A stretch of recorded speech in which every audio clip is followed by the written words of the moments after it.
Last April, I went on a sort of Beckett pilgrimage across Paris. There was Montparnasse Cemetery, smaller but no less rewarding than the celebrated Père Lachaise.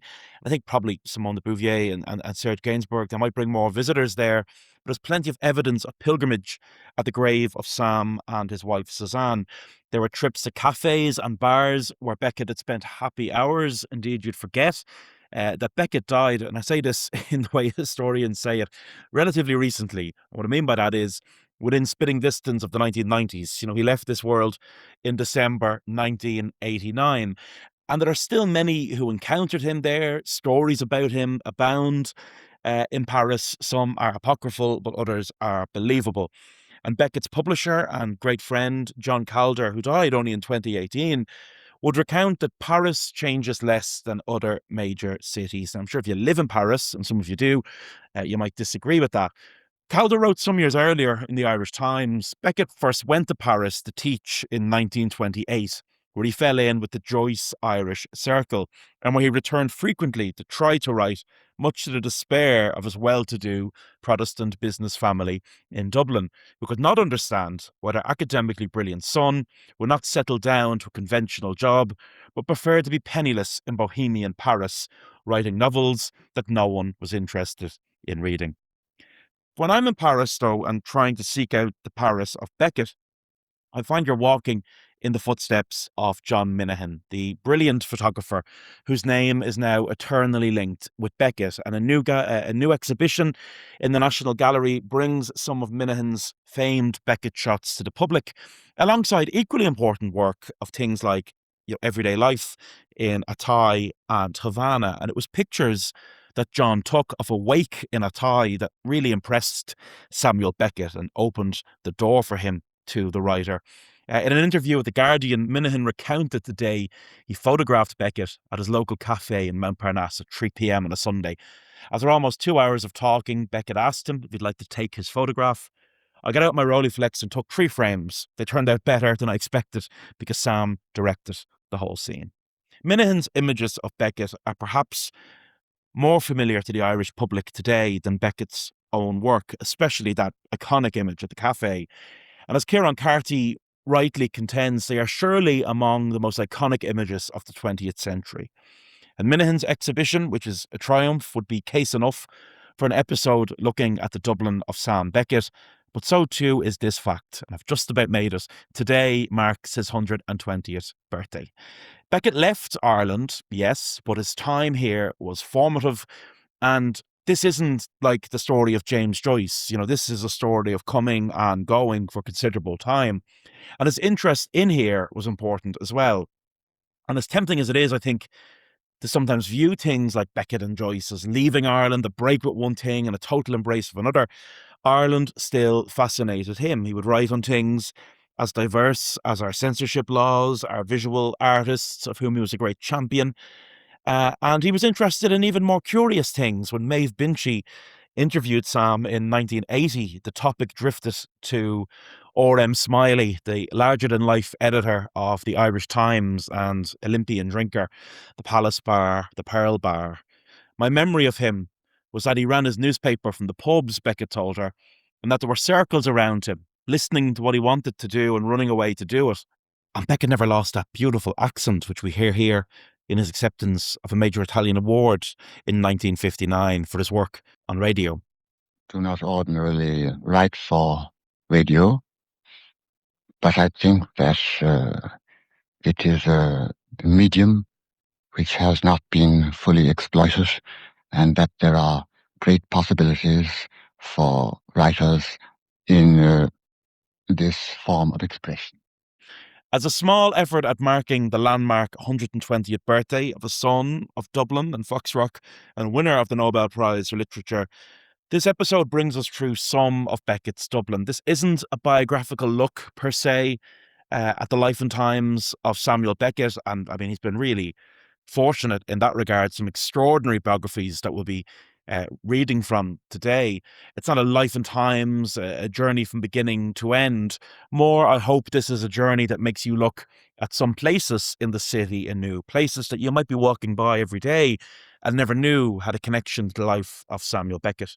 Thank you as ever to all listeners of the podcast, and a special thanks to the sponsors of the podcast, who are also the listeners of the podcast. Isn't that fantastic? Now, in we go, Beckett's Dublin.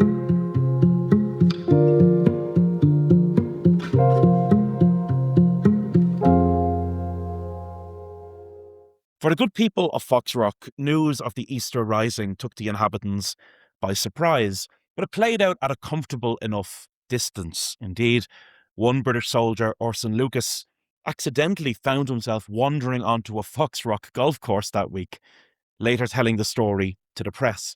More than happy to see the soldiers, the golfers took them into the clubhouse and treated them to a fine, hearty breakfast. But while men played golf, for children, the high drama in the distance was at once exciting and terrifying. And as Anthony Cronin tells it in his brilliant biography, The Last Modernist, Beckett's father at least recognised the magnitude of the moment, bringing a 10-year-old Sam and his brother Frank to see history. After the initial shock had worn off, confidence in the British Army's ability to handle things returned. One night, Bill took the two boys up the Glencullen Road to a spot where the flames which now lit the night sky could clearly be seen. A knot of onlookers were gathered at this place, and there was a certain sense of jocularity in which Bill and Frank shared, though Sam later recalled the night with horror. What an image that is of a young Sam Beckett watching the flames take hold of Dublin City in the distance. There was distance, physical and political, from those events where he stood, but it's nonetheless intriguing to wonder what it felt like for that young boy at that moment. The little boy watching Dublin burn was the son of William Beckett, or Bill, a quantity surveyor, who we shall return to, and May Beckett, formerly of Leixlip. Mary Manning, a playwright, a novelist, later a brief lover, also happened to be a childhood friend, and she would recall that there wasn't much love going in the Beckett household, and that to her mind, Sam was emotionally undernourished. He suffered from emotional malnutrition. His boyhood home, Culdrina, on the corner of Brighton Road and Kerrymount Avenue, was listed at auction in 2022 for a handsome €3.8 million. It was built by William and designed by the architect Frederick George Hicks, who had a career that was nothing if not diverse, spanning everything from Mount Pleasant buildings, a public housing scheme in Rathmines, to the Ivy Markets, from Beckett's birthplace to the Rathmines Library. He himself lived in a converted Martello Tower. And the house that William Beckett and Hicks created has been described as an imposing three-storey Tudor house. But more importantly, perhaps, it really does have a sense of being a little bit removed from its surroundings.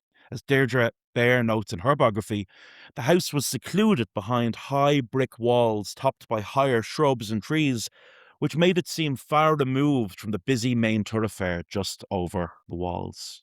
There were childhood visits to the 40-foot in the company of sibling and father. And Deirdre, in her biography, recounts an anecdote that says something about the fearlessness of Sam and the recklessness of father. John Manning, a childhood friend, she writes, remembers when Bill took him and the two Beckett boys to the 40-foot when Sam could not have been more than 5 years old. Looking straight ahead without pausing, Bill announced that he was going to dive and that he expected the boys to follow, and this without first inquiring if young Manning even knew how to swim.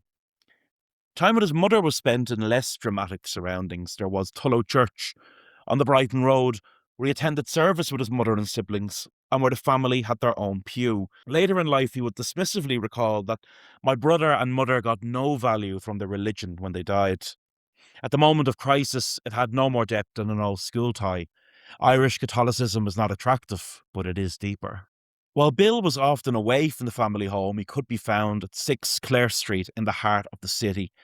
One of those streets everyone knows but struggles to name. Think the side entrance of the National Gallery and the much missed and lamented Green's bookshop. We'll come back to that later. For Sam's father, a career as a quantity surveyor came more than naturally. It was in the blood. The family business, J&W Beckett, was a name associated with some of the most enduring buildings in Dublin. As a case in point, the National Museum on Clare Street was a project of the firm, overseen by the grandfather and granduncle of Sam Beckett. The journey for Bill and his family into the city was on the Slow and Easy, a popular nickname for the Dublin and southeastern Railway, DSER, which Samuel Beckett used for his commute from Foxrock to Dublin. In his youth, this train would bring him to an early school at 3 to 4 Earlsford Place, which is now 63 Adelaide Road, just a short walk from the Harcourt Street terminus. It's intriguing to think of Harcourt Street as Beckett's gateway into the city. And as James Knowlson told it, the station staff, James Knowlson is another biographer of Beckett, the official authorised biography of Beckett. He writes that the station staff and the porters sometimes held his imagination long enough to even influence characters. In What? We meet the man who ran the little lock-up newsagent stall on the platform, for example. One noticed his cap, perhaps because of the snow-white forehead and damp, black curly hair on which it sat. His moustache, handsome in itself, was for obscure reasons unimportant. There were other parts of the city more exciting than school, of course, to a young fella. And Harcourt Street Station also meant the entry point to a city of shops. Bill would bring his children to buy their tennis rackets and cricket bats at William Elvery's sports shop at 2 Lower Abbey Street. But the young Sam received his primary education at Portora Royal School in Enniskillen, as Oscar Wilde had done before him, a good Protestant school for good Protestant boys. But he returned to the capital later to enter Trinity College in October 1923. And given the years that he was away in Enniskillen, he'd been sheltered from the horrors that had befallen Dublin. Well, he'd seen the Easter Rising from a distance, but in the years since, life within Trinity was in some ways little changed from before. As Anthony Cronin rightly noted, because of the Catholic Church's own ludicrous policy of advising Catholics not to attend the institution, 90% of the students were still Protestants, many from the new state of Northern Ireland and some from the United Kingdom. This young man enrolls in the art faculty to study modern languages with no pressure to enter the family firm. And it should be said his attendance record at lectures was poor, bordering at times on abysmal, but in sport he excelled, and cricket, which would remain one of the great loves of his life, particularly stands out. In the official history of the Dublin University Cricket Club, he's recalled as a solid rather than spectacular bat who sometimes opened the innings. But being a student in Trinity College allowed Beckett to sample other things, and in the presence of a college friend, Bill Cunningham, he became something of a regular in the city's theatres. He frequented the Abbey, but also the more popular variety theatres. But he was really struck by the work of Sean O'Casey on the Abbey stage and would describe him as a master of knockabout years later. A plaque on House 39 of the Trinity campus, just a short stroll from the library, marks the fact that he lived on campus there, firstly from 1926 to 1928. I always think about the impact that plaque has on young students living on the campus today. What an act to follow. And many years later, a profile in Trinity News of the world-famous graduate painted a picture that might be familiar to some of you from your own student days, replacing his for your own tipple of choice. Characteristically shy and quiet, Trinity News told their readers. He had, however, a fondness for Beamish. In fact, since he left, there's none to be had in Dublin. Food was not so important to him, and his mother used to pay periodic visits to college to try and force him to eat. Humorous as that image is, it belies the fact that as time went on, he was doing better in Trinity. We might even say exceedingly well. By the end of his third year, he was awarded a foundation scholarship in modern languages, and there was more than just sport stirring something brilliant inside of him. Intellectually, the place was opening new doors, and the arrival of Alfred Perron, a young French graduate and a visiting exchange lecturer, was to prove really defining in Beckett's life. Later, Perron would be a leading light in the French resistance, the Gloria network, with Beckett in France, and would tragically lose his life in May 1945, having survived until the liberation of the concentration camp in Austria where he was held, but succumbing soon after. Samuel Beckett would call his own work in the French resistance Boy Scout stuff, but that was really playing down what was very risky and dangerous work. But he was, that young man, Alfred Perron in Dublin, an engaging and extraordinarily bright figure. And the same exchange system that brought Perron to Dublin would, in 1928, bring Beckett to Paris, a relationship between universities to exchange young visiting lecturers. Well, Beckett's Paris is kind of outside the brief of what we're trying to do today, which is give you some sense of what we might call Beckett's Dublin. It is, of course, very important. When he went to Paris, he succeeded the poet Thomas McGreevy, who came from a really different background to him, the son of an RIC man and a school teacher. McGreevy was born in Kerry and had seen the horrors of Ypres and the Somme in the First World War, even studying French in billets behind the battlefield lines. And despite his British Army service in the war, he was a very, very proud Irishman and a model European. And it was Thomas who would introduce Beckett to Joyce in Paris. And you'd be forgiven for thinking in some tellings of the tale that Beckett never came back. But he returned to Dublin in 1930, now a lecturer at Trinity College. The city was no Paris, of course, but it had its own distinctive literary culture and social life that interested him. There were great hosts in Dublin, not least the Salkells, the poet Blonid Salkeld, whose granddaughter Beatrice would marry Brendan Behan, who Beckett famously described as the new O'Casey, was one example of someone who knew how to throw a good gathering. And the picture that Anthony Cronin paints of the Beckett that returns from Paris is perhaps at odds with the popular image we have of a very polished man. You know, that great image of Beckett with his borrowed Gucci bag over his shoulder. His usual garb, Cronin writes, was a grey shirt, grey Aran sweater, and a pair of grey flannel pants. Both the sweater and the trousers showed plentiful traces of food, drink, and other matter.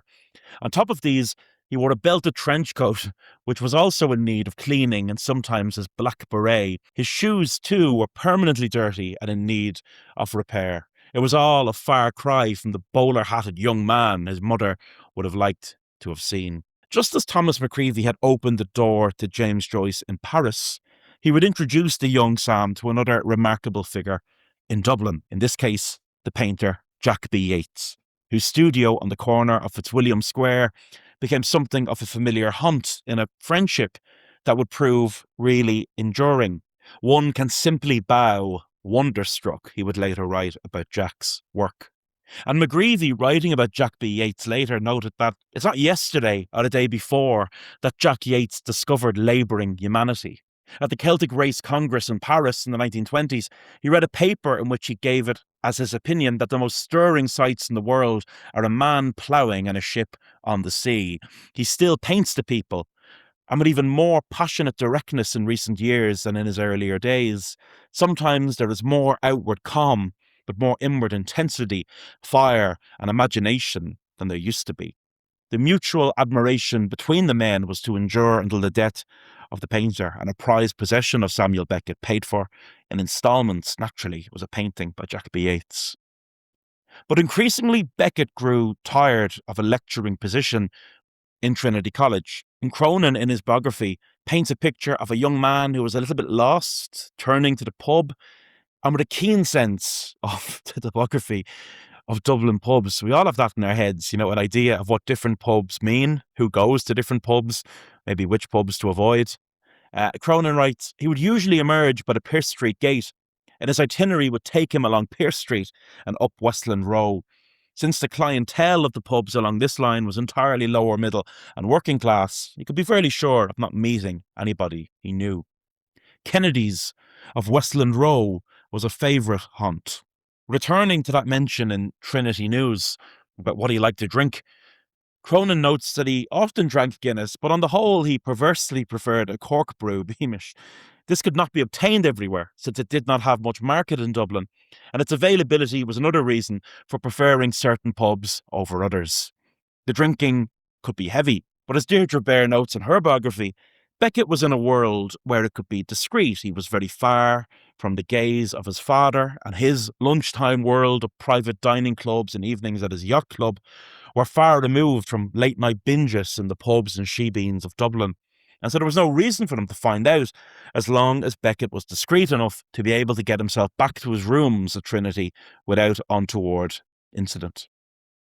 At Trinity College, an often hungover Beckett was teaching to an interesting mixture of students and socialising with an interesting mixture of staff. The students included Leslie Dakin, a young radical student and poet from Dublin's Jewish community, who would later edit an important collection called Goodbye Twilight. That book would be described as a collection of proletarian poems and a violent reaction against Yeats and all that he stood for. The lecturer-student relationship grew into mutual respect and even friendship. And many in the circle that Beckett seems to have been in socially, like Dakin, were very much on the left. But by the end of 1931, it was clear that lecturing was not for the young Beckett, and he would resign from his post. There's a sense of frustration that can be found famously in a later poem.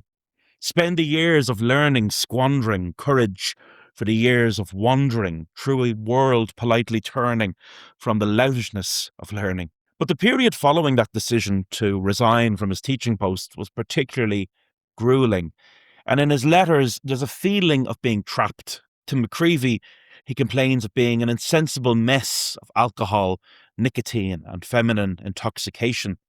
To another friend, this one in Paris, he would write, "I'll be here till I die, creeping around genteel roads on a stranger's bike." The sudden death of his father in June 1933 worsened what was an already pretty awful situation. And he seemed to be caught in a cycle of living in Dublin but wandering elsewhere before returning. He would remember these times to his biographer, James Knowlson, as the bad years. And while his geography is a little bit off, I found this fascinating. I was walking up Dawson Street and I felt I couldn't go on. It was a strange experience I can't really describe. I found I couldn't go on moving, so I had to rush into the famous pub in Dawson Street, Davy Byrne's. I don't know where I was going, maybe to Harcourt Street, so I went into the nearest pub and I got a drink just to stay still, and I felt I needed help. In the absence of his father, Beckett would later come to lodge for a period at 6 Clare Street, the site of the family firm, where brother Frank was now in control. I'm thinking of asking Frank, does he want stamps licked in Clare Street, though I fear my present saliva would burn a hole in the envelope. But it was there that the great collection of stories, More Pricks Than Kicks, was finished before its publication in 1934. That collection of short prose brilliantly evokes Dublin. And we don't really think about Beckett, as in the popular mind anyway, as a writer who particularly writes about Dublin, but from Tara Street Fire Station and its distinctive tower to the pubs that he'd come to haunt, he brilliantly describes a pub interior and its fixtures. The stools, the counter, the powerful screws, the shining phalanx of the pulls of the beer engines, all cunningly devised and elaborated to further the relations between purveyor and consumer in this domain. Dublin itself is a brilliant character in that collection. But the wind had dropped, as it so often does in Dublin, he writes, when all the respectable men and women whom it delights to annoy have gone to bed, and the rain fell in uniform, untroubled manner. From Clare Street, he could wander across the street to the familiar Green's bookshop, a shop he would later recall in interviews. And today, Green's is the florist and the art-selling Howard and Mays. I love that shop. It still retains the feeling of a historic space, even without the mountains of books and the outside stalls, all a distant memory. But you'll never forget Green's if you're old enough to remember it. And indeed, the brilliant book Samuel Beckett's Library notes that some books in his collection definitely came from Green's. One he noted in an inscription in purple pencil nonetheless was bought there. But by 1937, Beckett was really in trouble. He would write in correspondence, "This morning, Mother urged me to apply for the post of assistant librarian in the National Library, at £150 a year, assuring me that my ignorance of Gaelic was of no significance." So Dublin clearly was feeling suffocating. And even frequent periods out of it in London, in Paris, in Germany could not overcome that feeling. Later in Paris, he was asked if he had any feelings against Ireland, and he insisted not. But responding to the question, why do you live in Paris then? He gave the honest and brutal answer, well, if I were in Dublin, I would just be sitting around a pub. But alas, if there is one place that we certainly may not think of as part of Beckett's Dublin, it's the High Court. Sometimes when people are thinking of leaving somewhere, they need that final push. And he got it. It was there he found himself in 1937, called as a witness in a libel case that made it all the way to the pages of the New York Times and beyond. New York Times, Dublin, November 23rd, 1937. A jury in the High Court here today awarded damages of £900 and costs to Henry Morris Sinclair, Dublin art dealer, against Dr. Oliver St. John Gogarty for libelous verses and prose passages in the English edition of Dr. Gogarty's book As I Was Going Down Sackville Street. A young Beckett, who was the nephew of the plaintiff, had sworn in affidavit that this book had constituted a very serious charge and was now in court before a cross-examination. But his writing, his lifestyle, his travels, the look of him, everything was dragged through the muck. I mean, he was described as the blasphemer from Paris. He was mocked for his literary ambitions, challenged even on calling himself a writer. And while Oliver St. John Gogarty lost that case and it was found that he had libelled Beckett's relation, the only real result, Beckett felt, had been a thorough turning over of the family manure. And I'm inclined to agree with the Dictionary of Irish Biography that that experience of being mocked in that courtroom served as a final catalyst for his resolve that he could no longer live in Ireland. But that was not to be the end of the creation of what we're looking at today, which is Beckett's Dublin, because I think any understanding of what constitutes Beckett's Dublin would have to include the theatres that engaged with his work. None more important than the tiny little Pike Theatre in Herbert Lane, near the Pepper Canister Church and the canal. Alan Simpson and Caroline Swift, a husband and wife team, ran this brilliant little bohemian theatre in the 1950s. We found a premises, Simpson recounted, which, though not suitable, was just possible, just within our means. It was intimate, very close proximity, the audience to the stage. Sometimes there were too many people in a cast and they had to wait outside for their turn. And as Michael D. Higgins said in The Dáil in 2002, the 1950s was an absolute barren place where all the shutters were down, but theatres like the Pike, he noted, brought something new and invigorating. Some of the plays in the Pike sat better with Dublin audiences than others. Simpson remembered that when they put on Sartre's Men Without Shadows, quote, "We regularly used to have to bring out female members of the audience in a fainting condition to the lane outside, where they were draped across the bonnets of parked cars, for lack of any better means of dealing with them, sometimes as many as 3 cars being pressed into service at one time." But the Pike would come to be synonymous with Beckett, because that was where Waiting for Godot got its Irish premiere. His name is Godot? I think so. Ah, yes. Funny. The more you eat, the worse it gets. Waiting for Godot divided opinion in its day, Simpson recalling that the popular press dismissed it as obscure nonsense and pretentious rubbish. But at the Pike, Godot ran and ran and ran. Beckett was very grateful to the tiny little Pike Theatre for putting on his work, but he was later horrified to hear of the 1958 Dublin Theatre Festival, when the Archbishop of Dublin, John Charles McQuaid, objected to works by Sean O'Casey and James Joyce, who is now dead, in the festival programme. And when the authorities withdrew Sean O'Casey's play, trying to keep McQuaid happy, never an easy thing to do, Beckett was furious, not only withdrawing his own work, Acts Without Words 1 and 2, but withdrawing all permissions for the performances of any of his plays in Ireland, then or in future.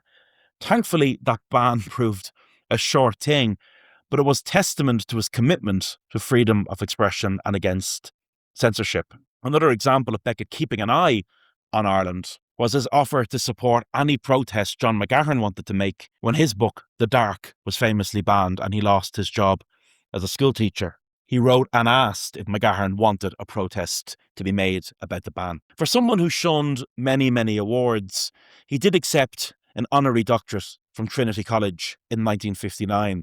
And that relationship was one that came to mean a lot to him. Indeed, he would later open a conversation with the provost of the university in the 1980s by saying he owed Trinity an apology for his sudden departure. So sudden, it seems that he hadn't returned his room keys.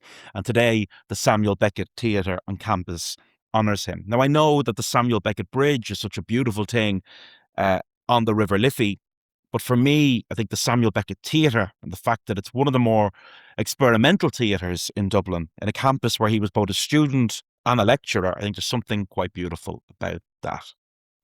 For anyone who wants to know more about the life and times of Samuel Beckett, I really do recommend Anthony Cronin's biography, The Last Modernist. All 3 biographies that I quoted from today are extraordinary works, but Cronin's is also really rooted in the city of Dublin, and you feel like you're walking through the streets with Beckett in it at times. And of course, a fascinating aspect of Beckett's time in France, which we touched on the podcast before with John Morgan and Claude Finn, is his involvement with the French resistance and their wonderful book, The Irish in the Resistance, the untold stories of the ordinary heroes who resisted Hitler, has plenty on both Sam and Suzanne. So I made it just about to post this episode on Beckett's 120th birthday. Thank you all, as ever, so much for tuning in.